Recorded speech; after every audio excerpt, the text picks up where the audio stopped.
I'm back again. Talking to you now is Dalani from Tel Foundation. Today I'm going to talk to you about stress triggers. What triggers the stress and what can you do to control that stress? One important thing you have to know is that the stress it works as a microcosm of life.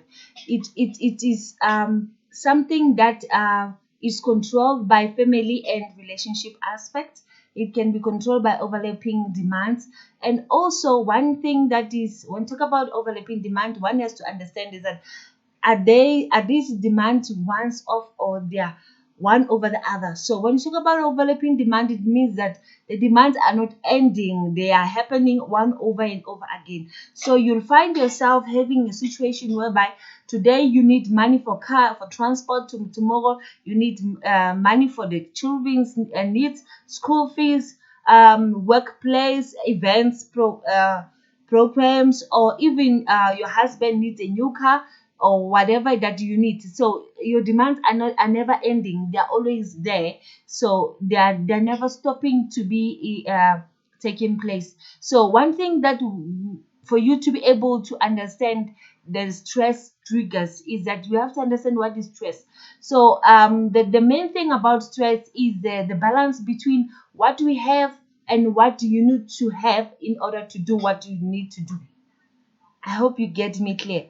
What you have in order to do what you need to do. So I need to have a fridge in my house. What do I need to have is money to buy that fridge. Or it's a job that will give me a payment or money to buy that. So that is what you have to understand by the definition of stress. So it's a balance between what you need to do and what you have in order to do that. And once the two things are working together, that will allow you to be able to not have a stress. But the moment or the second there's that balance is not there, or there's one over the other, your needs are overlapping your have, it's a problem. So the moment you start having what you more than what you need, it's a problem. So there has to be a balance.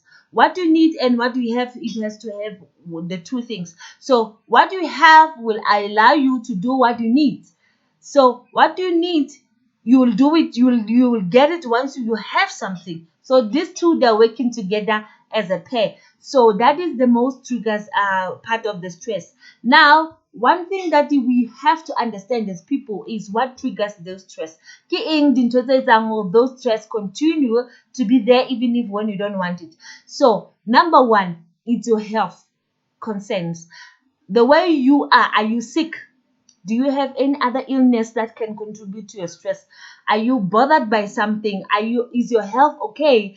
Is your balance, is your diet okay? Are you able to buy good diet for your illness? Are you able to exercise well? Are you able to live well? Are you able to make you sure that your health is not a concern? If your health is a concern on its own, that is a trigger. Number two is financial difficulties. Are you able to manage your finances well? Do you have the overspending or overdrafting of the finances, or do you have more needs than what you can afford? That automatically from an instant causes stress. Number three, we're gonna talk about relationship difficulties. In a relationship, once there are problems entailed into it, then automatically that becomes a stress on its own. Maybe you don't understand each other, maybe you don't cater each other's needs, maybe others needs is favored than the other, others emotions is favored more than the other. That emotional intelligence is not there, then the relationship itself, it has a stress and it becomes a trigger of stress on its own. Some people have stress because of divorce or changes in their personal life. The moment you have to start to do things differently than the way you used to do things. Let me say you start to wake up at 5 o'clock while you're used to wake up at 3 o'clock. That second that need is happening, becomes a stress now. So other people cannot adapt to change. So in order to manage that stress, to make sure that the changes is not stress, you must learn to adapt to it. So it's not easy for people to adapt to stress, but at the end of the day, that is what they have to, because the moment they don't adapt to that change, It becomes stress itself. The other one is changes in your work life. If you used to go to work at 7 o'clock, now you have to start waking up at 5 o'clock or 4 o'clock in order to be there at 7 o'clock. Or maybe there are new policies entitled or in place, or there are new changes or financial as incapabilities or financial needs at the workplace, or maybe a new boss with new rules. That becomes a stress itself. The other one is issues with children or step-children. Once you are a parent, you have your own children. Some children, when they grow up, they've started to have their own needs. They started to do things differently. Now others started the adolescent stage early or too quickly or too late, or even some have a stress of coping with themselves, or puberty or whatever that is they're going through. It becomes a stress. Now once you some people have a situation whereby there's a stepchildren involved. Now either the person is not the father, now they're used to their father, they have to adapt to a new father now, or the person is the mother, now is a new mother, they have their own mothers, they used to their own mother's principle, and now they have to learn a new one. That becomes a stress both on the children and both on the parents. And sometimes it's the father having new rules that the children are not used to it at all, or they're not compatible with it, or they're not considerate with it. So now it becomes a stress, because now it's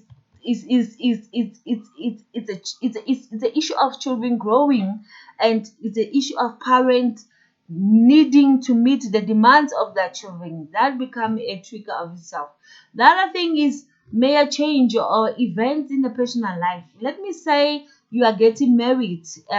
You used to be alive as a bachelor or as a single person. You used to do things at your own time. You used to be at your own place at your own time. Now you have to start being in a certain place at a certain time. So that becomes a problem on its own, because the marriage as an event, it brings a change to your own line on usual lifestyle. So that creates a big problem. So the moment that change is happening and you are not used to it, or you used to go out at 12 o'clock and return at 4 o'clock a.m., now the situation you are in is not working. Let me say you move to a new flat whereby the landlord or the landlord closes his gate at 8 o'clock. You used to come at 10 o'clock. Now that change of environment to say I have to make sure by 8 o'clock I'm done with everything. So it makes a stress on its own. So I think for today that is all that you can think of about stress. But the other things is, I think this one is very important, to be victim or victimized. So, as a person, if you used to victimize other people, and the time you're not victimizing them, that creates a stress on your own. Hence, you find the person, an abusive father who used to abuse the wife or the children. The moment the person is not doing that at all, you will find the person falling for being an alcoholic, or falling for smoking too much, or falling for clubbing too much, because now it's not doing that. And as a victim of gender-based violence, to deal with the stress on your own, that is a problem. So I'm going to talk about that in the next chapter, where we're going to talk about the gender-based violence as a victim, becoming a victim or a victimizer. So that is what you need to do as a person. Thank you very much. Thanks for listening to Tell Foundation. Kalani speaking. And now, thank you very much. Have a nice, wonderful holiday. Thank you.